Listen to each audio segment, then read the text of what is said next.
Okay, quick video today about Fresenius machines and ROs. Okay, so here we're at St. Anthony's Day. It may be a little bit different RO setup than yours. This has an RO cart with the machine on it. This would be St. Anthony's, Winter Haven, Bartow. Many different hospitals are set up this way. Some have a one-piece cart where there is a rover like St. Joe's North, South, and Maine, and South Florida Baptist. They have one unit that is same as this. It's a different RO. It's a WHX like this one, but regardless, it's a cart. So you would take your machine upstairs separately than your RO, but you still on that rover have carbon inside the door, and then you have a sample port. Here the chlorine sample is taken between carbon 1 and carbon 2. On a rover, you would go around to the front of the machine and you would have a sample port on the front of the machine.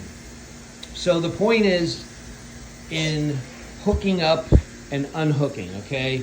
So you hook up your RO to a water source, you turn your water source on, and you run your RO in your machine, and now you're done. You turn off your machine and you come over and you turn off your RO, okay? And you go in the back and you switch it off, then you turn off your water, and now you're ready to take your RO up to ICU and use it up there, okay? The point that I'm trying to make is these hose bib connectors, okay? This machine is under pressure. The water that is coming from the wall to the machine puts it under pressure, okay? And just because you've turned the water off doesn't mean that the pressure is still not in the hose, okay? So what happens is you go to unscrew this. So here's your source where the RO is hooked up to, and you're unscrewing and unscrewing and unscrewing, and it's starting to seep water out because it's pressure, and eventually this blows up and it strips the threads in here, okay?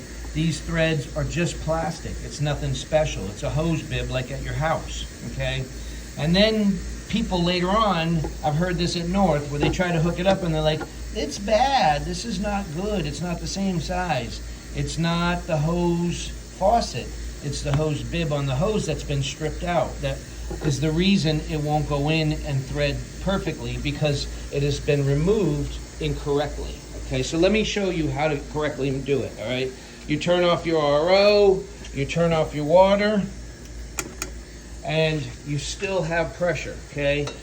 Wherever on your RO, wherever, the front, the back, wherever it is that you take chlorine sample, you release that pressure. Watch. Pressure's gone. See? No pressure. Now I can effectively unscrew from the wall, and I won't affect the threads because it's under pressure, okay? So when I go to hook it up, I make sure that my chlorine sample is closed, and I hook it up to the wall, and I turn it on, and you will see pressure. So we can run our RO again because we have the water pressure.